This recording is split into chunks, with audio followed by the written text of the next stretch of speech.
Yeah, and I have a lot of compassion looking back on younger Sarah and the things that I experienced, and I can see why I ended up in those situations now.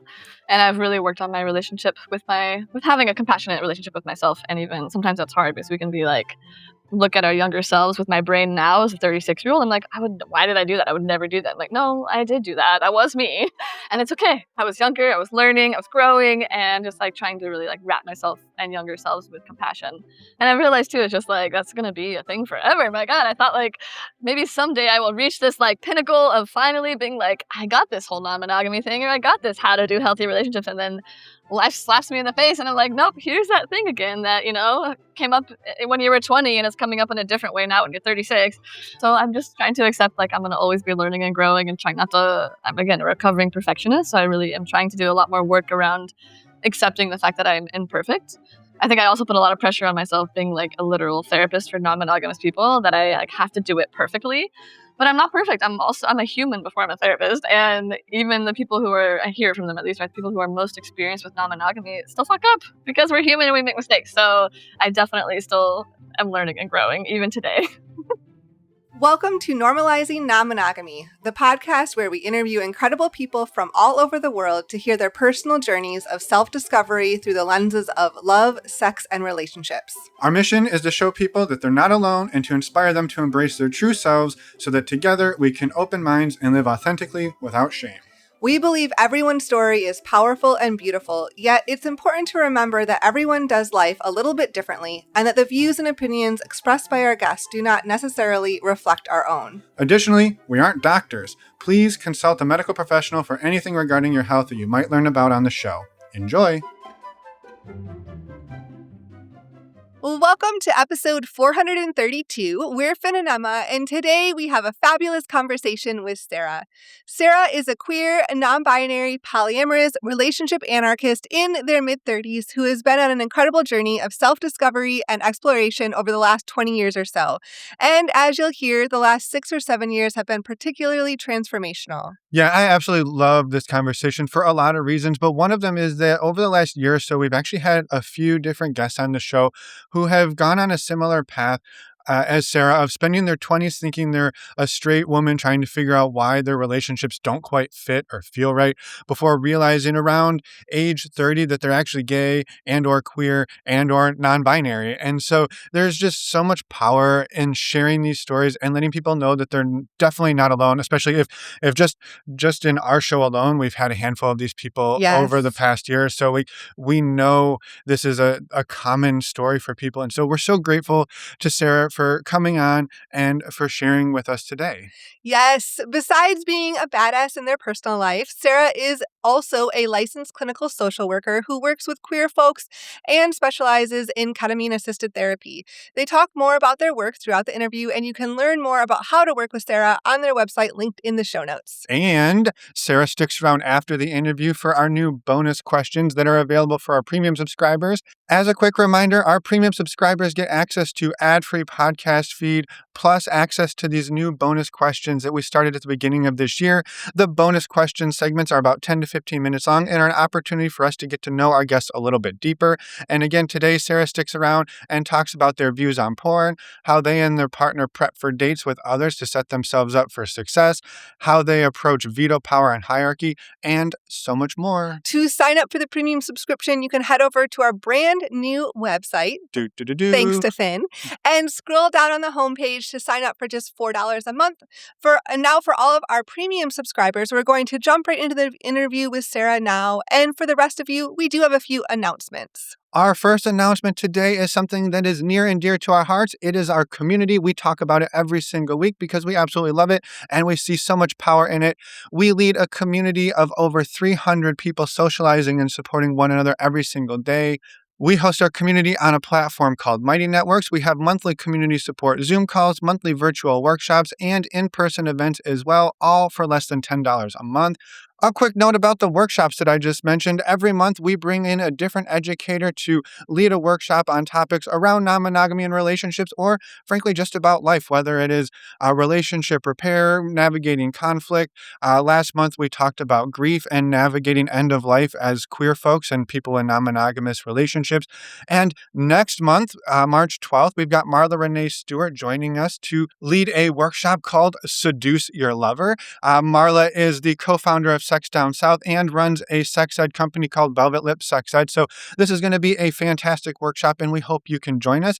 But if you happen to miss it because maybe you listened to this after that workshop already passed, or you're busy that night, as a member of our community, you not only get access to our upcoming workshops, but you also get recordings of all of our previous workshops. So if you want to learn more about what all these workshops have been, you can head over to our website, click under the events tab.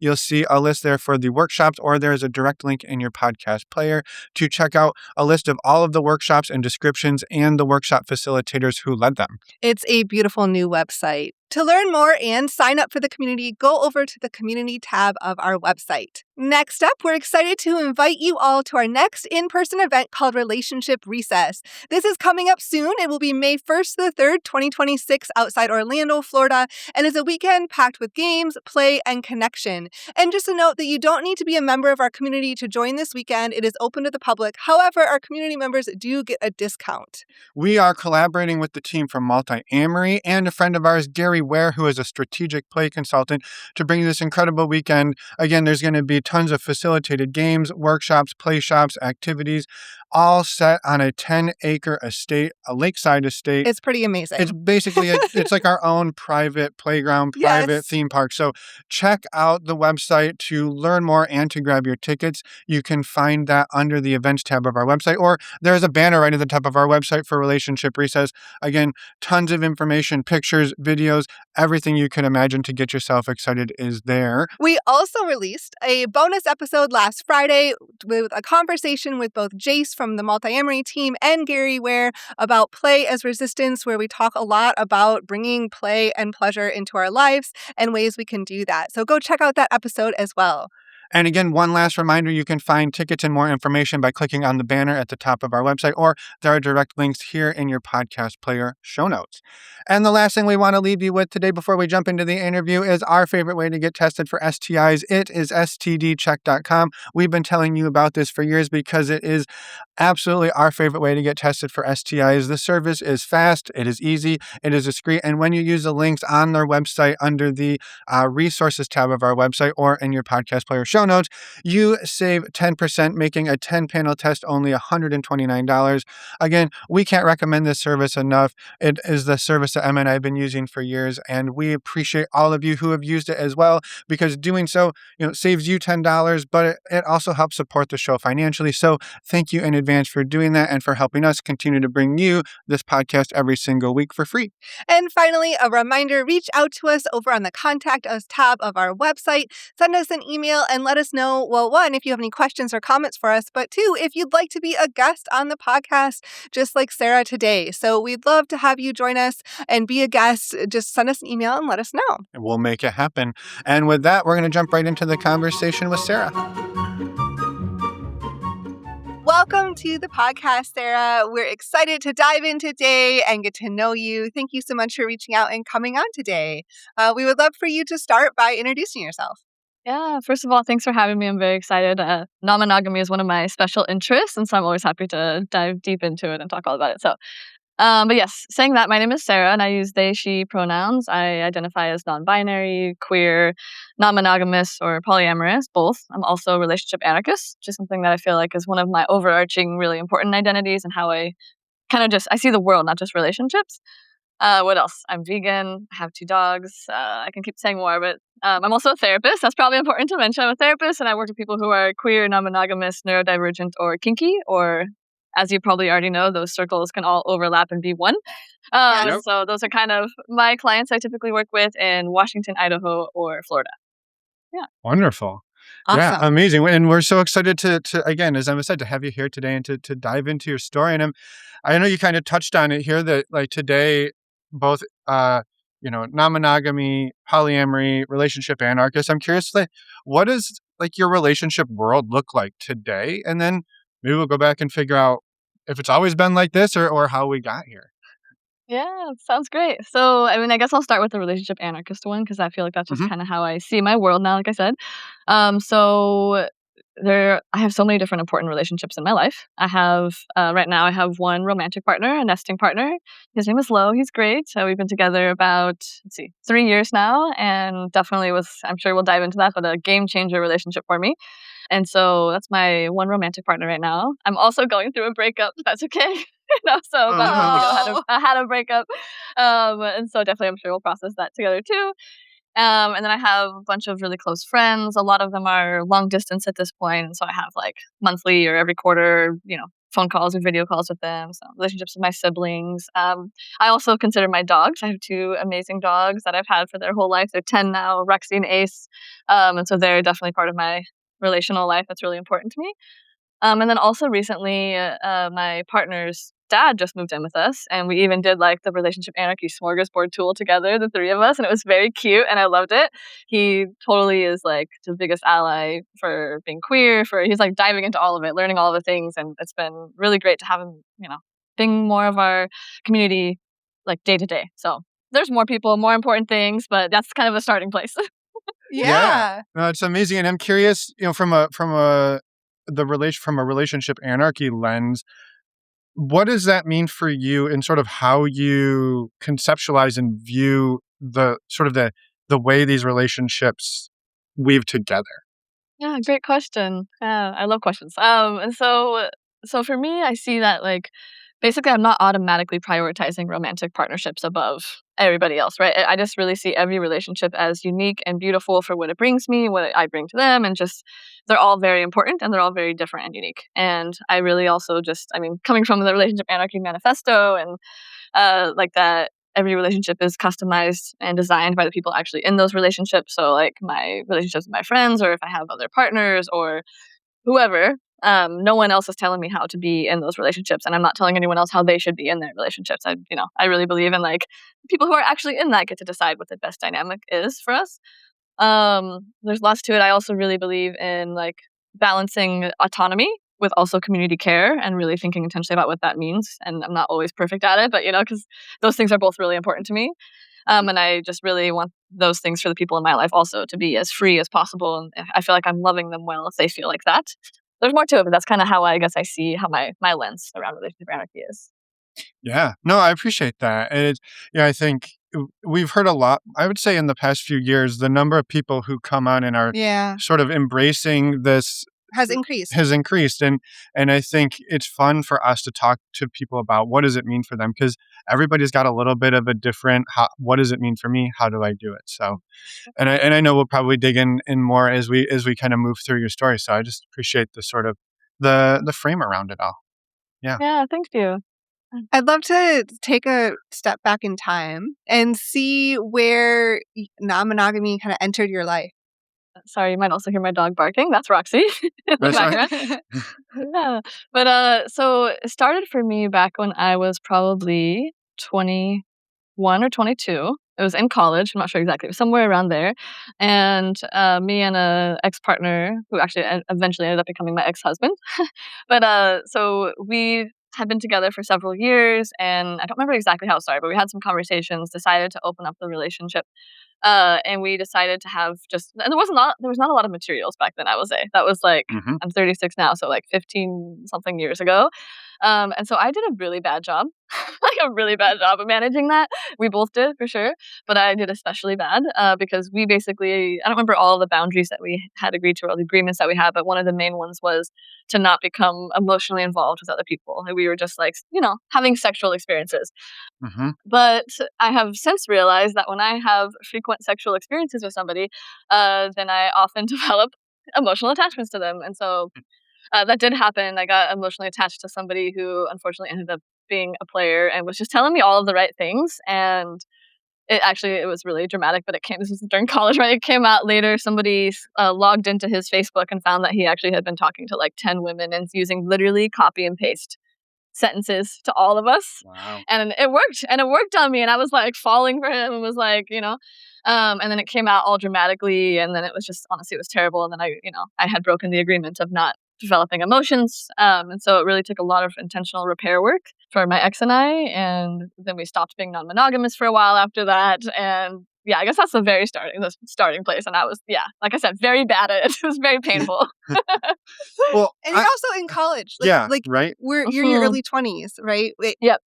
We're figuring a life out in many, many ways. Yeah. Well, I think I feel a need to jump in with a disclaimer here around the idea of being bad at non-monogamy because you developed emotions, right? That I think and I love how you kind of framed that. When you have repeat interactions with somebody, like, you start to develop a connection, and I think this is a thing that we hear. We used to hear it a lot. We used to be in the swinging world a lot, and we would hear this often as people saying, "Well, yeah, we're here for the sex. We don't do the emotions." And then usually we'd catch up with those people a couple of years later, and they're like, "Well, one of us fell in love," and so I think, to me, it's like the intention of that, I think, is one thing, but just being realistic that we don't control our emotions. Like, we might fall for somebody, and that doesn't make us, bad at something, or not a good non-monogamist, or bad at relationship agreements. So and I know probably that you have a very different view on it today, I'm guessing, than the, like, I'm bad because I fell in love or something. But I don't know. That one's a sticky point, I think, often in the world of non-monogamy, because people are like, well, I said I wasn't going to feel anything, and look at me feeling. Yeah, definitely. No, I think that's a great point. And of course, hindsight is 2020. Now I can look back 15 years later and be like, yeah, that was not great. And I guess I mean, the parts of it that I was bad at was that I was not communicating about what was happening. Like, I did not have the communication skills or the relationship skills at that age to actually like turn to my partner and be like, so I know we said we weren't going to do this whole thing, but it's happening. And no, it had to come out by some third party releasing the screenshots of me messaging and all of this stuff. And I was like, yeah. So that part of is what I mean by it. I did not manage that well. Yeah. Totally. I wasn't trying to call you out on it. I think I was just, for people out there being like, oh shit, if I fall in love, I'm bad at this. And I just wanted to be like, I think the controlling our emotions is something that is just, I think, futile. In many ways. Definitely. And I agree. And that love is such a beautiful piece of why I'm polyamorous now, because I'm like, that is so important in my non-monogamy journey. But, I agree. I also wanted just to, like, if relatable in the sense that once we feel like we've stepped outside of what was allowed, bringing that up to a partner, that's like, I can totally see, like, well, really hard. I'm starting to develop emotions. I said I wasn't going to do this. If I just hide it or lock it down, it'll go away. It won't come out. It won't be a big deal. Like, so hard. Yeah. And I think it really 21. Also came, definitely. I think it came too from, like, I call myself a recovering people pleaser. And so I just I was like, oh my God, so bad at breaking up and so bad at like having hard conversations. It's like laughable. The first time I had to break up with somebody when I was like 16, this is a side note story just because it's like, highlights how bad I was at this as a younger person, but I could not get the nerve up. And so I asked my younger sister to wait in the closet nearby so I would know she was there. So I knew I had to do it because I couldn't make her wait, right? Because she couldn't get out. So I was like, she was waiting in there, waiting for me to tell this boy that I did not want to date him anymore. And you know how long she waited in that closet? I'm so excited. 3 hours. 3 hours I made her wait. Before finally she starts making noise, and then, the person was like, what is that? I'm like, oh, nothing. By the way, I want to break up. I'm so sorry. Like, I finally had to just let it come out. So I've really learned over the years. Like I said, I'm now 36, so I've gotten a lot better at that. But I do, I was pretty bad in my younger past at like being able to have hard conversations. Well, and to be fair, we're not taught these things often. Like it's really hard to learn these things when they're not taught often. So yes. Yeah. And I Agreed. kind of love that story too. But you're better now, right? She only has to wait an hour in the closet when you're breaking up now. Exactly. So that's like a threefold improvement. Yeah, no, now I try to get everybody out of the closet. Exactly. So when this came up in college, was it you that kind of brought it to the table, or was it like, how did this come up between you and your partner at the time? I don't remember exactly, but I feel like we were watching some sort of show or something, and there was, one of those, and like it just came up naturally. I don't remember either of us like being the one pushing for it, but more like it came up naturally, and we talked about it the first time, and then later on in that relationship, I did bring it up the second time that I can talk about when you're ready. But that first time, I think it was, Yeah. So you kind of brought it up because of not social media. You kind of brought it up Well, that was because the MySpace days. Social media existed back no, it then. was totally Facebook. Facebook, Mostly MySpace, yeah, Facebook. yeah. We're Yeah. roughly the same age, Sarah. So yeah, Mhm. we're I'm tracking with you. Like I Yeah. gotcha. But then Yeah. you tried it out. It did not go well. So then you had to do a Mhm. lot of repair together. And Mhm. kind of where did it go from there? Yeah, so we closed up the relationship and did some repair, and then we broke up. And we broke up for a year and a half or so.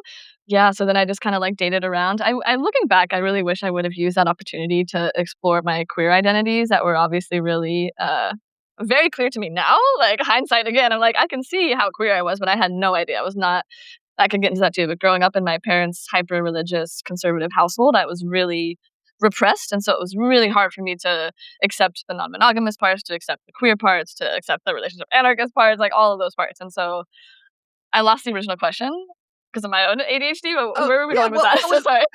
just basically what happened next? So Oh, yes, yeah, yes. you're doing a great job. Okay, awesome. Yeah, so we broke up. I dated around and basically like I was probably like 25 at that point now, and 23, 24, 25, somewhere around there, and realized I did not enjoy. I mean, I only dated cis men, and there's a lot of really great cis men. I don't want to like shit all over them, but for me, it did not work great, especially like 25-year-old cis men.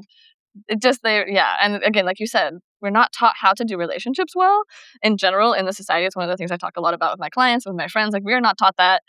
It takes a lot of intentional work, like, to get better at that. And so at that age, I was like, dating is really not fun.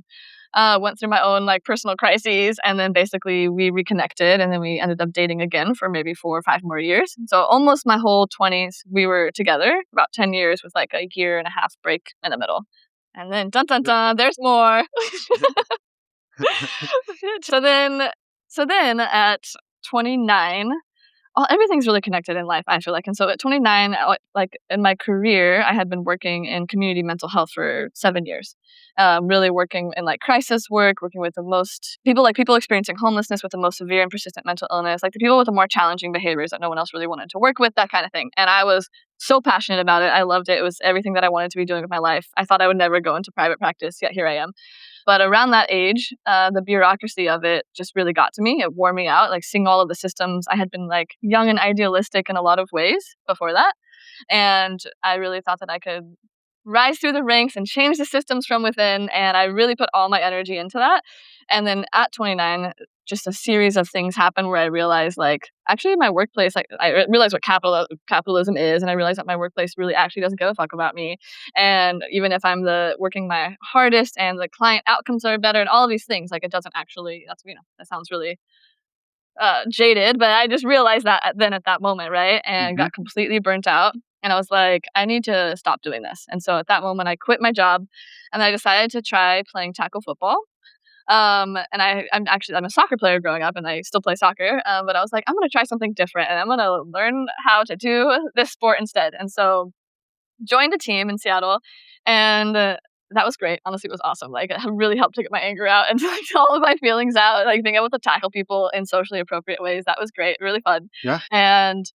And also, I was surrounded by mostly queer people all of a sudden, mostly AFAB queer people. And so I was looking around and I started like checking in with my body, and I'm like, oh no, I'm feeling some things about several people on this team.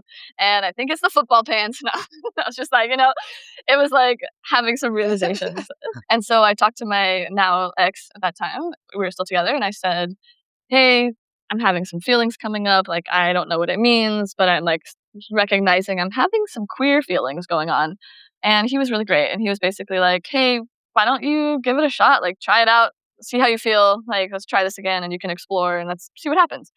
And I wonder sometimes if maybe he was hoping it was going to go one direction, non-monogamously, which it did not, because basically what happened is I did explore, and then I realized that I'm queer and that everything started to make sense. Right? I was like, as soon as I had my first queer sexual experience, I had previously thought I did not like sex, but I'm a Scorpio, so that didn't make sense. And then I had a queer sex experience, and then all of a sudden I was like, oh no, everything makes sense. I do like that. And it's actually just like, it wasn't going well for me with cis men. And it's interesting because at that time I had been, even before leading up to that, I had been talking to some of my other, straight friends, straight women friends in straight relationships, and was like, is this normal? Like, I'm not really enjoying sex. Like, I don't know, do y'all enjoy it? And a lot of them were like, yeah, and the other ones were like, no, I just kind of go through with it, and it's not really my favorite thing. And so I thought it was normal. I was like, okay, like a lot of people just don't like it. Some people do, some people don't. And then all of a sudden, again, I started playing football, started, having some queer sexual experiences, and was just like, oh no. So then, I'm having these realizations. I'm in therapy, and I'm like, still like really struggling to admit this about myself. Like I just had, so much internalized homophobia, and like I didn't want to be disowned by my parents and all of these things, even at 29. So it was really challenging. That chapter was like there was a few challenging chapters in my life, but that was one of the most challenging ones. Yeah. And were you and your partner at the time married as well at that time?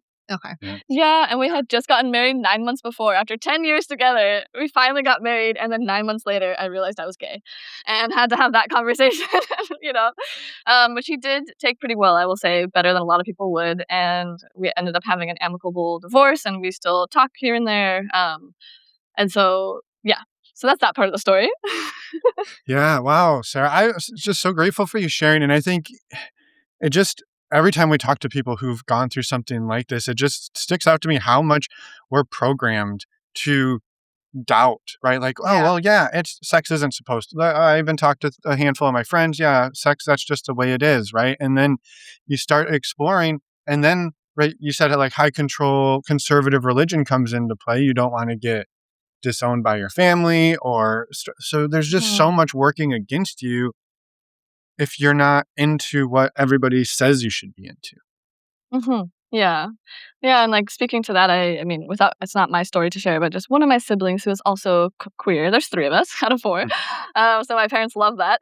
But one of them had come out while still under my parents' roof, and the reaction my parents had was horrible. Honestly, like shockingly horrible, and so of course that like stayed in my body. I mean, and I grew up with that, so I knew like gay equals bad and you're going to hell, right? I knew all of these things from what they had ingrained in me. But then actually like seeing it's a big part of why I became a therapist, because the how it impacted my younger 2 siblings' mental health was horrible. And so that's actually, So I was just like, I think that's why I was so repressed and not able to identify any of those parts, even though I look back at pictures and I'm like, oh yeah, no, that child was queer. That's for sure. It all makes sense looking back. Yeah. But it makes sense too. Like it all makes sense looking back, and it makes sense why it was repressed. Like you just said, there were reasons. Yep, definitely. Yeah. And so you are now sort of coming out to your husband at the time and figuring all of this out. You get an amicable divorce. Where does this sort of take you then on your path? You're kind of, I don't know, free in the world at this point then. Yeah, and so then I did what sometimes the sapphic people do, and I fell in love really fast with someone on my team, who I then later ended up getting married to, and that also did not go so great. And I think I was in this place of such a tumultuous chapter in my life in general, and like this person that had been my attachment figure for 10 years and was like, it was a pretty overall very, I would say, as healthy of a relationship as you can expect in your 20s. It was pretty great. And so like losing him, and then also going through all of this major career stuff, and my identity was in such a place of shifting that I ended up in a really bad mental state where basically I accepted being in a relationship that was pretty emotionally abusive, looking back. Just ignored all of the red flags, but really just, fell in love. It was the first time I experienced, that it was that first queer relationship. And so like even early on we were first monogamous with this person, and then they ended up cheating on me, and then, I forgive you and all of this stuff. I'm never going to do it again. They ended up cheating on me again, still stayed, all of these things, right? Like did not listen. I even had therapists at the time being like, are you sure like this is the relationship for you? Like it feels like maybe you're being taken advantage of, and I'm over here like, no, like that's not what's happening. No, that was what was happening. I was being taken advantage of. And it was like, it's again so easy to look back and be like, yeah, that was not a good dynamic for me. So I could keep diving into that in a second, but I guess just questions there.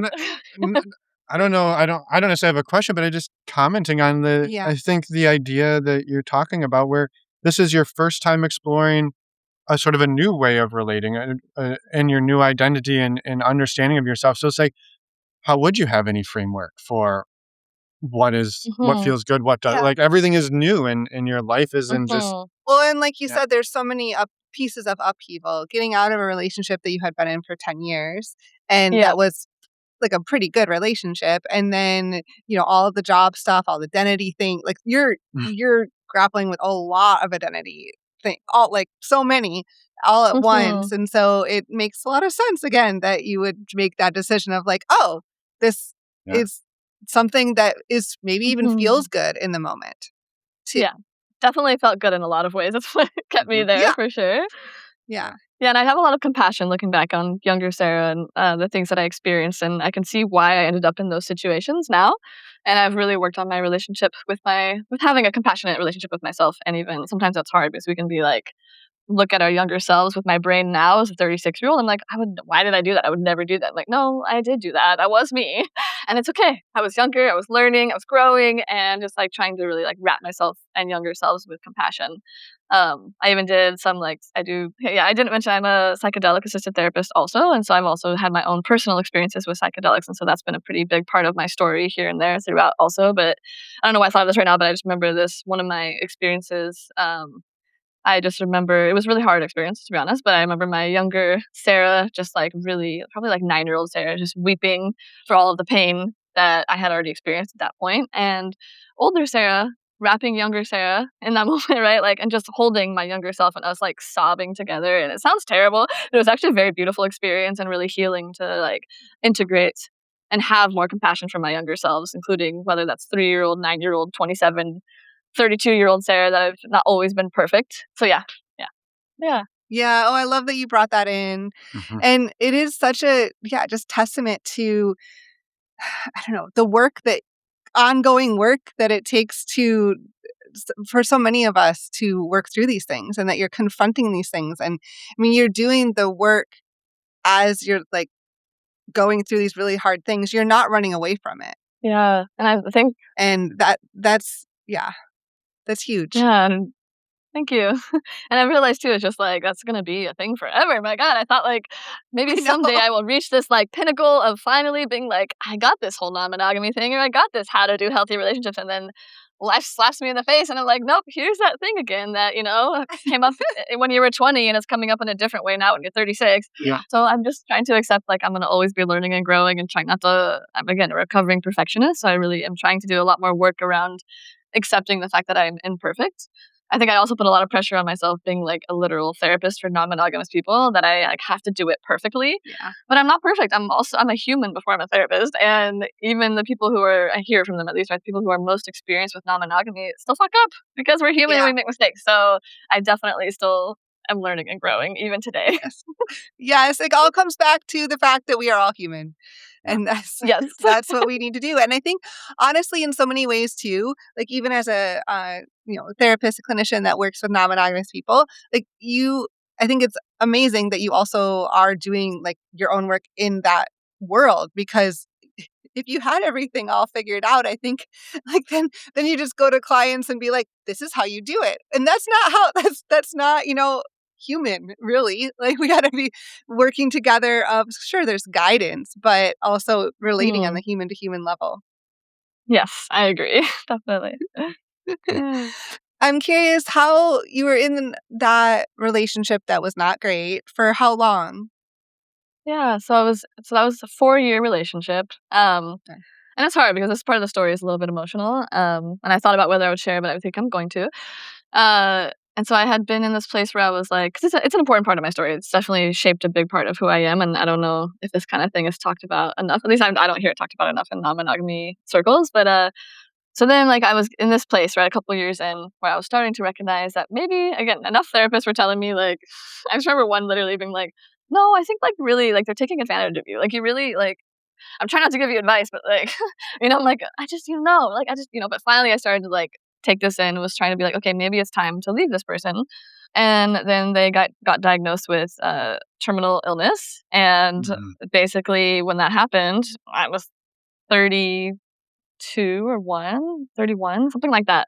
And so it was like, this person was just a couple years older than me. So I was like, this, I don't know, just so many feelings happened in that time. So it's like, this is not supposed to be happening. And of course, even though it was really a lot of unhealthy dynamics happening, I still love this person. And so honestly, in that moment, I shut down all of those parts of me that were like, should I leave them? Should I not? I shut it down. Like my protectors, I call them, right, from an IFS perspective, came in, shut it out, and was like, no, go into good wifey mode. And now it is your job to take care of them and do everything, right? And so I just completely switched gears and went into, regardless of how they were treating me, to taking care of them. And so I ended up getting pretty messy around that time. I was, also the American healthcare system sucks, and they're not American. And so they ended up going back to Europe to get, some of their healthcare stuff taken care of.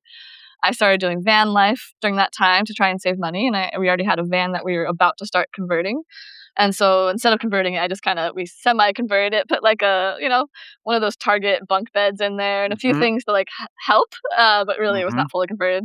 And so basically I started doing van life and like sending all of my money that I could over to Europe to start that process for their treatment. And then I eventually, honestly, that was like a beautiful part of our relationship. As hard as that part was, it's actually one of the moments I felt closest to them because one, I think we were long distance and it's harder to be mean to somebody when you only talk to them a couple times a week on the phone.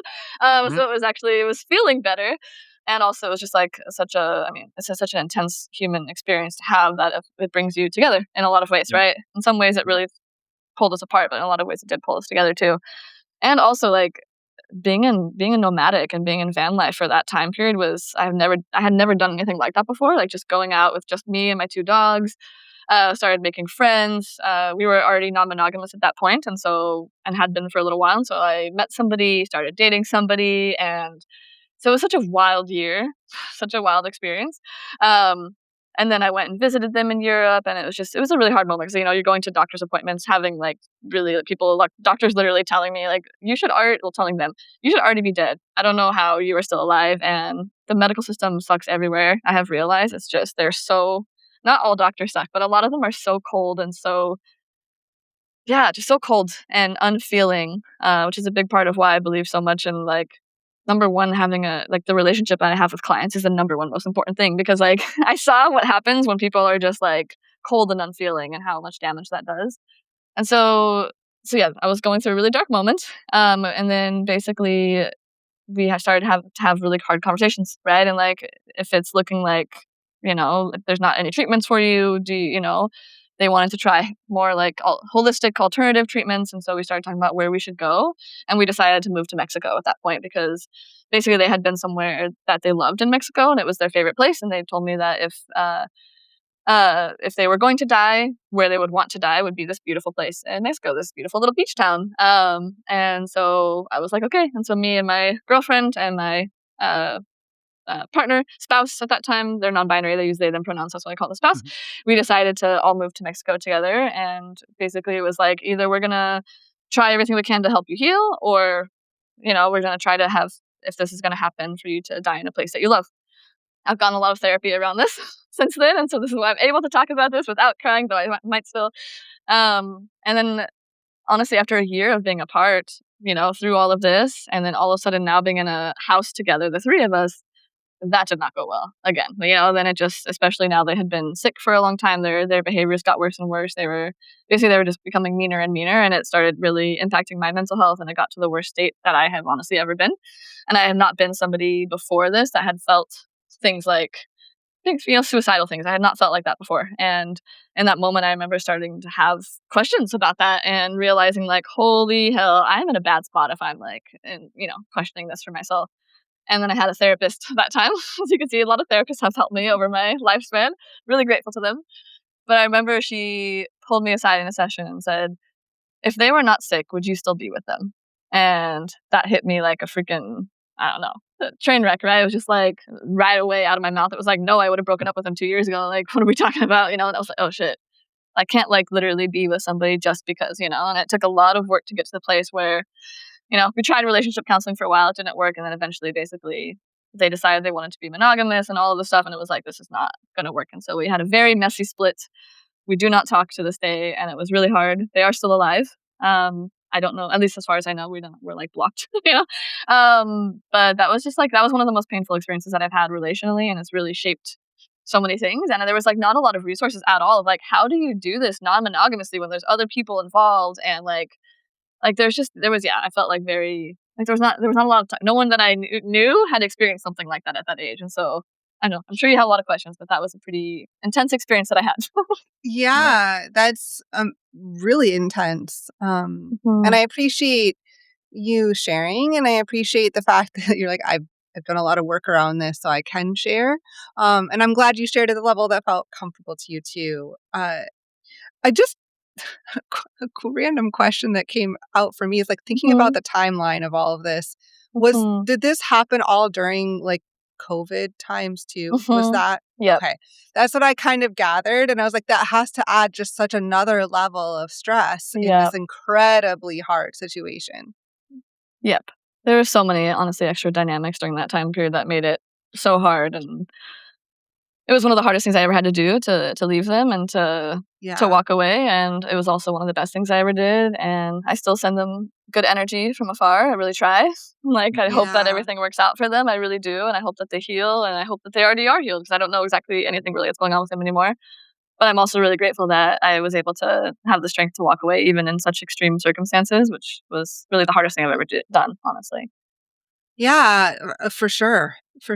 Yeah, Mhm. Well, and you kind of touched on like too that for a while it was the best your relationship was, and that makes to me so much sense, right? That sort of when you get the in, separation, like the physical separation. well, even just going through the getting news like this that just upends your whole world when like Yeah, I feel Mhm. like you just sort of everything gets really clear and focused, but it's such a narrow, tunnel vision. yeah, like tunnel, like okay, this is the Mhm. only thing that matters, Yeah. and it can, I think, can really sort of bring people together for a time, right? And Mhm.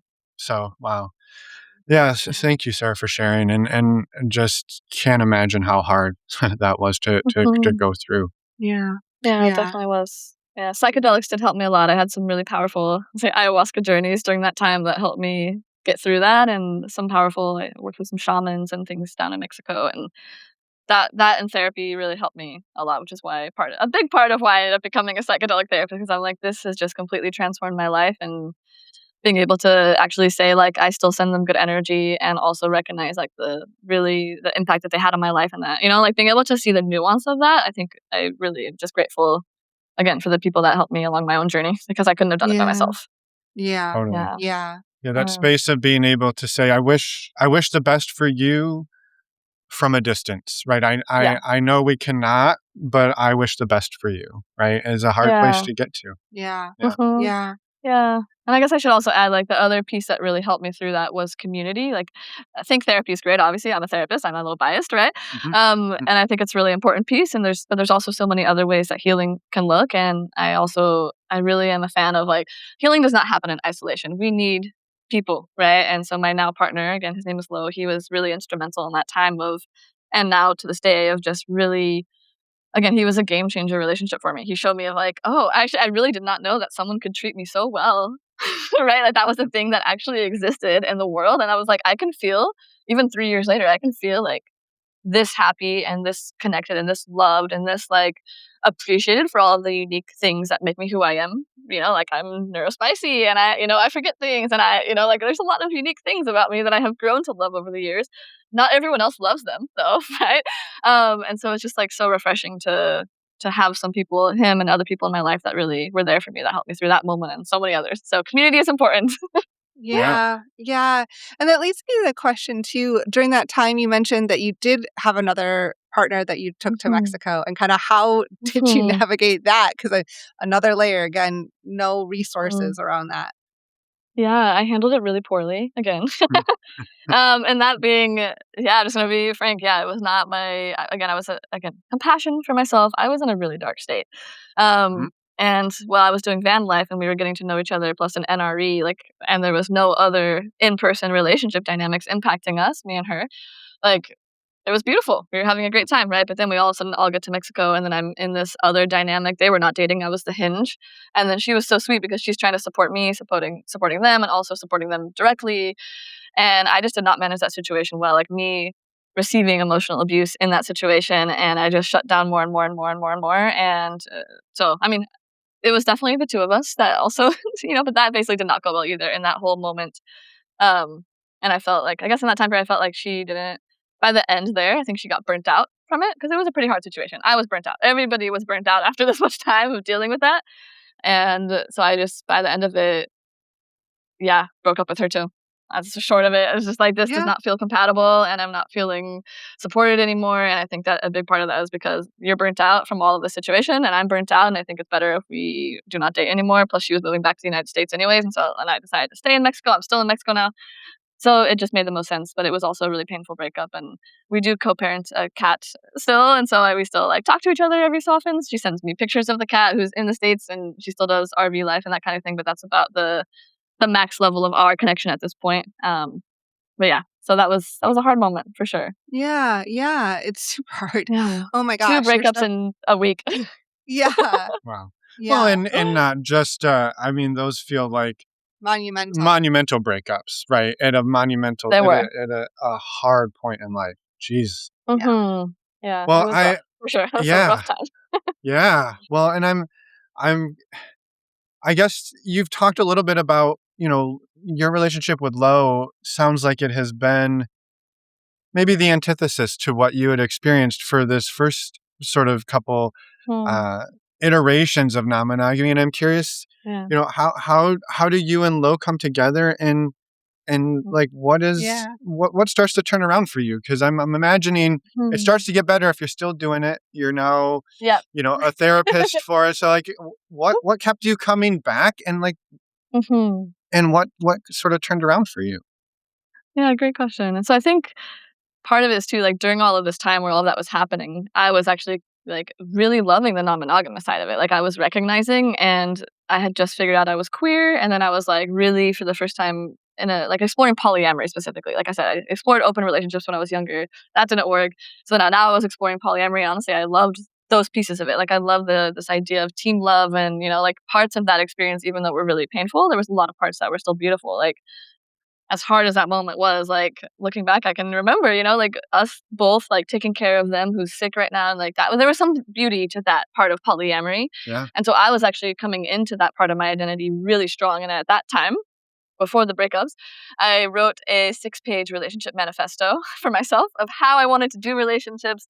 And I delivered it to both my partners. And it was very relationship anarchist, like my original one, and still is, right? It was like I pulled a lot from that manifesto and then also my own things about how I want to do relationships. And so I was like basically in this moment of putting the gas pedal on my non-monogamy. And then my, ex-spouse was like, actually, I think that I believe in this thing called a sacred relationship, which has to be monogamous. And so I think you should, that's kind of what led to the breakups too. Like, I think you should break up, and did veto power. And for about a day I accepted and I did break up with Lo because we were just starting to date each other at that moment too, at the very end there. So for 1 week, I had 3 partners.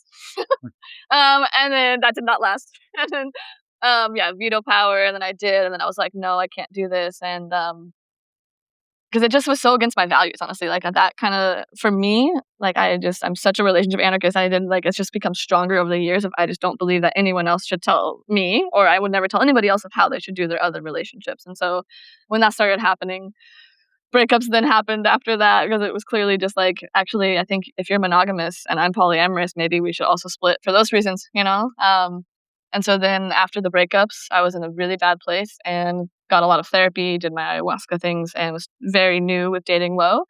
And he was just such a big support for my mental health. He was there. And I remember being like, kind of testing him a little more than I should have. Like, are you sure you're going to be there? Like, do you know how bad I'm doing right now? Like, my mental health is shit. Are you sure you want to be with me? Like, I was very like, like, you're sure, And he was like, no, I do. Like, even if you cry every single day for the next year, I will be here for you. Like, I want to be here for you. And that was like so life changing for me that someone could hold space for my big emotions. No one had ever been able to do that for me before.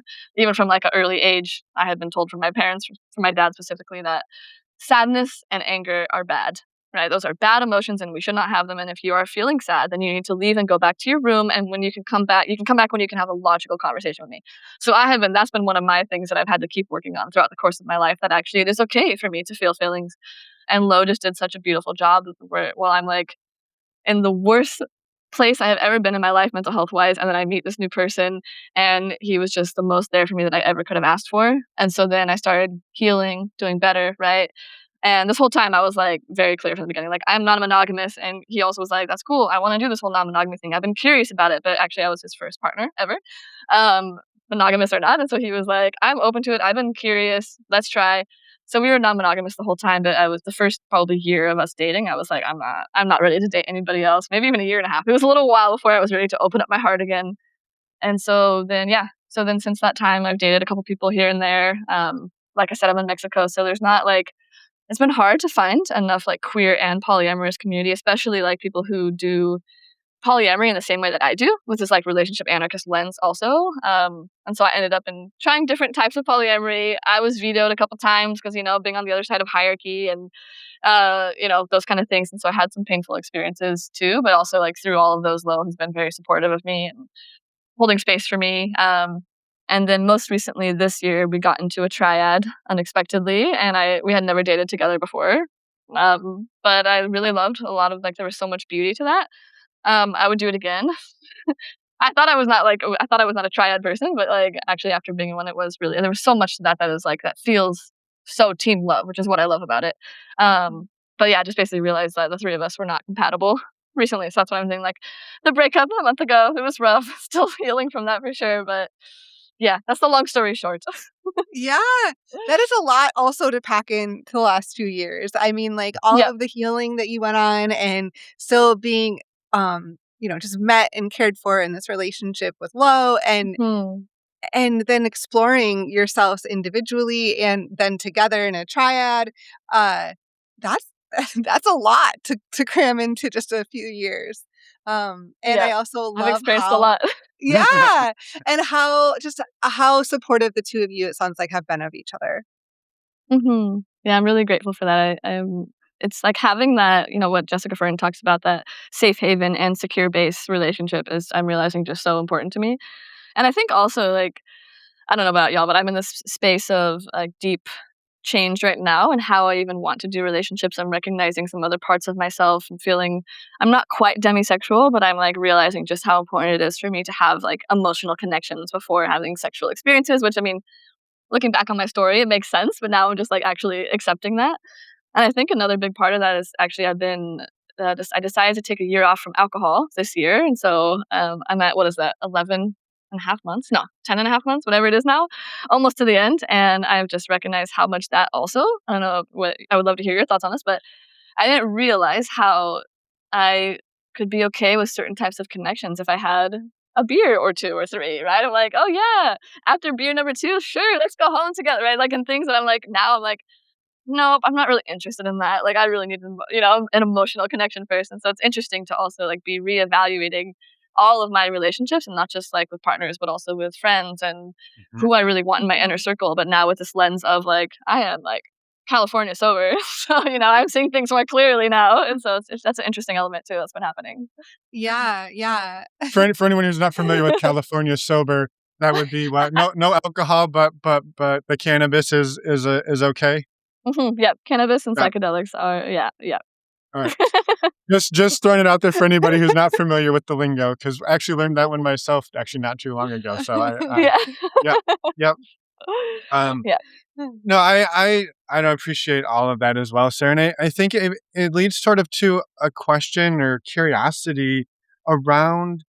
I mean, you've said I think pretty much all of the relationships you've talked about, when we ask how they went, you're like, "Oh, I did a pretty terrible. Oh, I did that one pretty dope." And I'm just curious for you at this point, what do you feel are some of the things that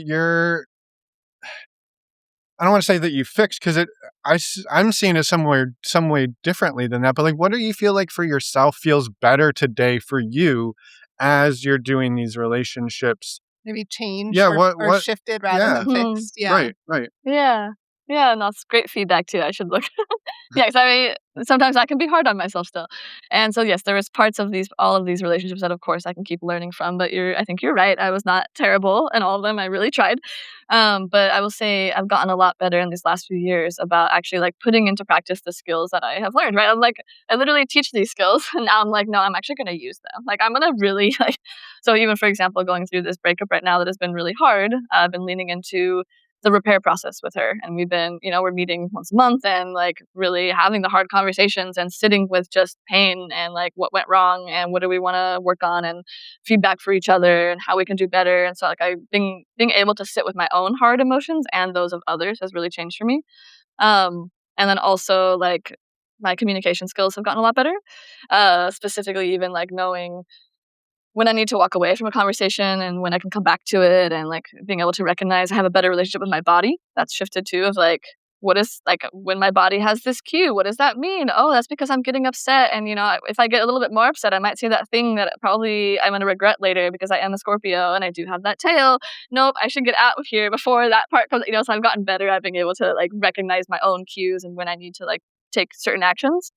And really I think I've gotten a lot better at just operating from a more compassionate place, especially I'm really still working on it with myself, as I can see now if I'm saying I was terrible.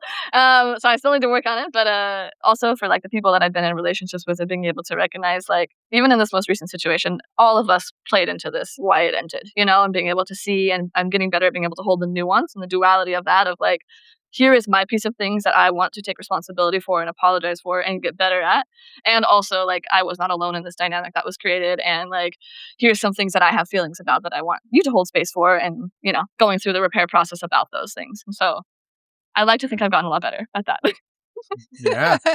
No, I love all that. And it just, one of the things that jumped out to me as you were talking, and it was just a sort of a reflection for myself, which is like, there's so many points along the way where you were like, well, I didn't know that. And now I'm realizing this. Oh, I didn't know that. And now I'm realizing this.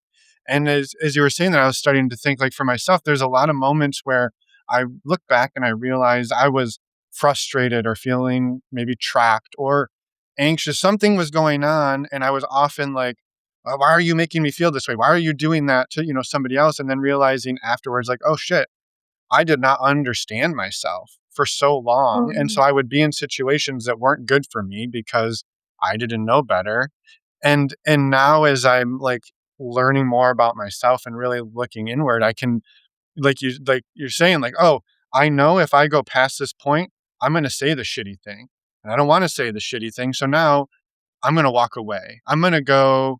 I'm just going to go for a walk. And I know in an hour, I'll be able to come back and not say the shitty thing. Like, nobody teaches us that in our teens and 20s, or hell, even in our 30s, really. Like I feel like we can, I don't know, we learn a lot about ourselves through the mistakes that we make or through the things we regret. And so I don't know, I just am very grateful for you sharing that. Not that your whole story's been just a one big fuck up. That's not what I'm trying to say. I've had a few for sure. As I'm like saying the sentence, I'm like, I can't finish this sentence because it's going to sound terrible. It was a helpful reflection for me to hear so many of the moments where it's like, oh, well, of course we didn't know, or you didn't know. Like, we don't know this shit about ourselves until it's slapping us in the face and our life is falling apart. And like, maybe there's something not good for me here and I need to do something different. It comes back to the humanness of it all. Yeah. Yeah, and I like that saying. I cannot remember who said it, but when you know better, do better. And so I'm really just trying to like not make the same mistake twice, ideally, right? Like really like, some of the big patterns, and like really recognizing what my patterns are and trying to put preventative plans in place for myself. Even something like I can be really idealistic and really like new relationship energy can just like, I'm like, oh my God, this is going to be the best thing ever. We're going to just fall in love and we're going to be together forever and ever. Oh my God, this is perfect. Right. And then I make choices from that place that I probably should wait, and I know that logically, but then my body is feeling all of those beautiful hormones. And so I'm like, this is amazing. Now I should just change my whole, no, okay, let me slow myself down. So now I have like guardrails in place of, let me intentionally actually like go slower, because even though that feels great in the moment, like it keeps biting me in the ass. I got to stop doing that thing. So I'm really like working on my things, Yeah. Love it. Yeah. Work in progress, as we all are. Yep. Mhm. Till the day we Mhm. die. Definitely. Yeah. Yes. Yep. I'm really curious. You said at the beginning a recent addition to your household was Lo's father moved in with you, and I'm just Mhm. curious how that's gone. It's a new dynamic in a living situation. Mhm. Yeah, it's gone amazing actually, and he's great. His name is Jose. And he's a wonderful human, and just having it's healed a lot of my own daddy issues that I'm still working through. But just having like a adult father figure around that actually loves me and accepts me for who I am, even being even being like it's a bad thing, but from my parents' perspective, being queer and non-monogamous, and some more parts of it he might not understand, but he'll ask questions about, but he's still always from a very loving, kind, compassionate place. And it's been great. We even do like daily workouts together, which has been fun, and we're helping each other stay accountable on our goals. And he's an amazing chef. Well, Lo and his dad are great chefs. We're all vegan too, which helps. And so like I'm like eating amazing right now and have been. So I'm like really grateful for that. And just when like the household flows, we're in that beautiful state. And so much of that is because in the most recent relationship dynamic that happened romantically, Lo and I were talking and realizing that we did not set up a lot of it for success. We know the tools and we did not put them into place because of like time scarcity and other things, again, that we can have compassion around. But we're not doing that again for any relationship. So with Lo's dad, the first week we're like, so here's the relationship anarchy smorgasbord tool, and this is how it works. How would you feel if we like do this together? Like design intentionally how we want this nesting situation to go. And it was such a beautiful experience, to be honest, like really diving into that. And we have regular check-ins with each other. We're going to have one on Monday. It's like, how are things going? Any changes, ways we can support each other better? And I just think, especially for a nesting relationship, I have realized home is where we're supposed to feel our safest, where I want my nervous system to be able to relax. And like, so I need to design that space intentionally, especially with the people that are also living there. And so, yeah, basically that's what we've really been leaning into. And it's been beautiful and I'm loving it. Yeah. That's amazing. It is. Yes. And I love how, like, again, putting into practice something like try not to make the same mistake twice. So learning what didn't work in Exactly. the triad and then like, okay, let's try this again and Well, see. and Yep. mapped onto a completely different type of relationship. Yeah, Right? right. Which I think is the brilliance of this, is that these tools and strategies work across the board, right? Yeah. How do we talk to our Mhm. friends? How do we talk to our family members about different things? So yeah. So when we all show up for whatever, for the holidays, or how are we going to navigate this whole thing? And like maybe we talk about it Mhm. beforehand instead of just all get around and assume. So much Yeah, so many exactly. assumptions. Yeah. That's what I feel exactly relationship anarchy is, honestly, is about this like consent culture, but for everything in a relationship, which is how I think of it. Is like, I want to make sure that we're designing it intentionally and everyone is like enthusiastically connecting or consenting to every type of dynamic we might be creating. Right. And so that's something that I also like, again, regardless of relationship structure, what does community mean for us? Like, does that mean that I'm going to show up for you in this way and you're going to show up for me in this way? Let's talk about that. And actually, like, hey, this part of community is not feeling good. Or this part of this relationship dynamic is, I wonder if we could change it in this way. And actually, like, having those hard conversations is hard, but so important, and actually can be such a beautiful space of like reconnecting us with people. So yeah. Yeah.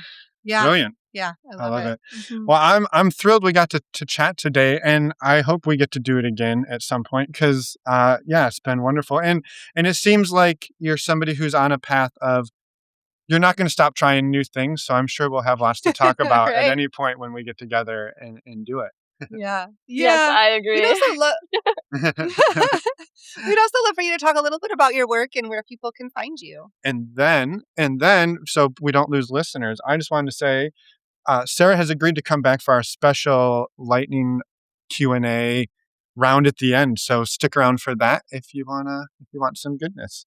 Yay, awesome. Yeah. Okay. So your listeners can find me. My website is courageousoutherapy.com. Like I said, I practice in Washington, Idaho, and Florida, though I do also offer coaching globally. And I would do relationship therapy. So I love like working with, I have some triads I'm working with, whole polycules, partial polycules, metamors. I also do like adult, child, and parent relationships. So again, very relationship anarchist, any type of relationship that you feel like it needs some tending to, I do that. And then I also do individual therapy, specifically somatic EMDR therapy and ketamine assisted therapy. And so if anyone wants to find out more about that, again, courageousoutherapy.com. I'm also recently started up a TikTok. So I'm going to get better in the new year at actually like doing talking videos. But for now, they're mostly just silly lip syncing videos and I'm having a great time with it. So you can also find me on TikTok at Sarah Wolfer. So Awesome. Awesome. And links to everything that you just mentioned will be in the show notes too. Yep. Awesome. Yep. And yeah, so as we kind of mentioned, so Sarah has agreed to stick around for some sort of fun lightning round questions. We're going to be pulling them from the Non-Monogamy card game. So for anybody who's not a premium subscriber, we're going to say goodbye here. Yeah. Yes. And our last question usually is like, is there anything else out here that you wanted to get out there on this episode before we let you go? Great question. I mean, I think just one of the biggest things that I've been learning recently in my journey is the power that our safe relationships can have even on our physical health, on our mental health. And so like I've been really getting into doing like co-regulation practices, Lo and I, whether that's deep breathing, even something like deep breathing and looking into each other's eyes. And so that's one of the things that I love also having my clients do with, to build up that safe relationship. And so that's something else that's been really resonating with me recently is how to build those secure, safe haven relationships. And a big part of that can be our relationships with our nervous systems and our partners or friends or whoever's nervous systems also, and the power that can have in healing. So I don't know why I said that right now, but it just came to my mind when you asked the question. So yeah, well, and I love it. It's such a practical, I guess, like thing to consider too, and to think about. And how can you find those people in your life and lean into those connections? Definitely. Yeah. Awesome. Thank you so much, Sarah, for everything today. It was so wonderful to talk with you. And for anyone who is not a premium subscriber, we will end the interview now. We're still working on these transitions. So I will say, yeah, from our side, this is a new segment, and so we're still figuring out how to get out of the end and into the beginning. So thanks, Sarah, for rolling with us, and thanks, listener, for sticking around and coming back to hear the bonus content. So yeah. With that. Yeah, thanks for having me. Yeah, absolutely. Thanks for showing up, and we'll see you momentarily in the bonus side of things. Perfect. Yay. And we're back. Thank you so much, Sarah, for coming on and sharing your story today. It was absolutely lovely to talk with you. And a quick reminder to check out Sarah's work using the links in the podcast show notes as well. Yeah, just echoing Emma's gratitude as well from my side. Thank you, Sarah, for coming on, for sharing your story, and for the incredible work you do. And a quick reminder, we've got some exciting things coming up. The first thing on the agenda is March 12th. We have our next monthly community workshop. That is going to be led by Marla Renee Stewart, and it is called Seduce Your Lover. You don't want to miss that one, and neither does your lover. Your lover doesn't want you to miss it. They want to be seduced, and they want you to do it. So come join our workshop.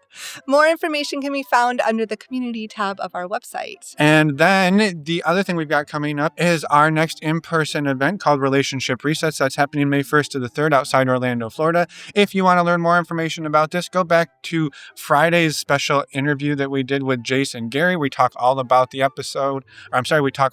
event during the episode.